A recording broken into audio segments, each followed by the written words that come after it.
Coming up on this edition of Carolina Insider, one manufacturer has business booming while others in the Midlands are struggling. Find out how one Columbia community is supporting a local business. And next, the search is on yet again for one of USC's top officials. Find out who will be making the decisions. But first, students at Cliff Apartments are on their way out, and some are starting to show their frustration. Carolina Insider starts now.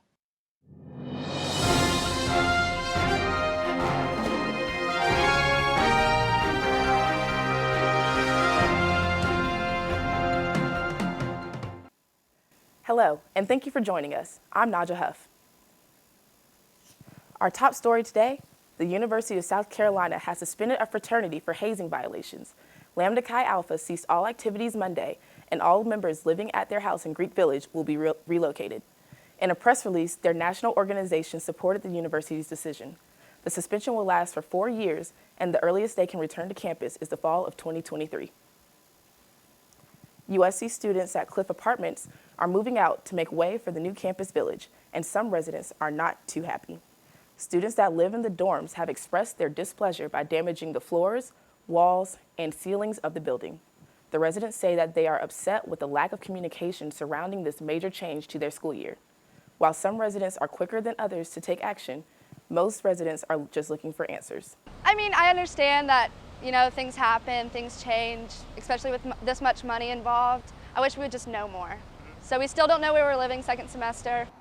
Students have the option to relocate to any USC housing building, including Park Place or 650 Lincoln. Those students will begin the relocation process Friday. In other campus news, the university has launched a search committee for its new provost. Here with that story in today's Cocky Spotlight is Leah Kazmarek. Leah? That's right, Naja. The search is underway, and there is some contrast here to the presidential search committee, which was controversial because it mostly consisted of white men. After complaints from students and faculty over the lack of diversity of that search, the Provost Search committee of 19 people includes 8 women. 6 members are African American and 2 are Asian Americans. Student body president Luke Rankin, as well as Chief Diversity Officer John Dozier, will be serving on the committee. According to University President Robert Caslin, the candidate for the provost will be recommended to him by the committee and not selected by him. The former provost, Joan Gable, left this year to become president of the University of Minnesota. Back to you, Naja. Thanks, Leah. Finally today, one local company is attracting attention for its unique role in the gaming community. As Will Rio explains, is part of a pinball resurgence around the world.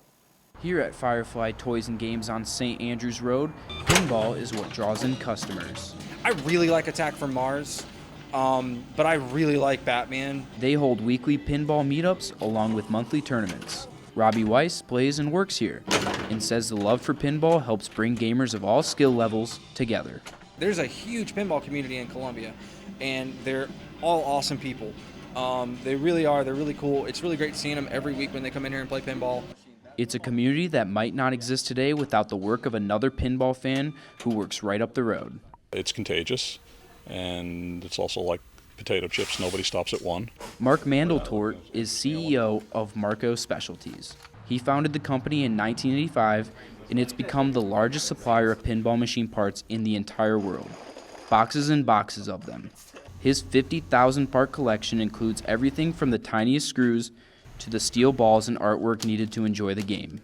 It's kind of an infectious entertainment category, and it's unique. It's not easily simulated in software, even though pinball software is one of the most popular software packages. But real pinball is still a completely unique experience. Pinball fans will have a chance to experience the game a little closer to home. Columbia is expected to get 2 new bar arcades in the coming months, one here on Main Street and the other in 5 Points. The family-owned business has seen a 15 to 20% increase in the sale of pinball machines and parts over the past 20 years.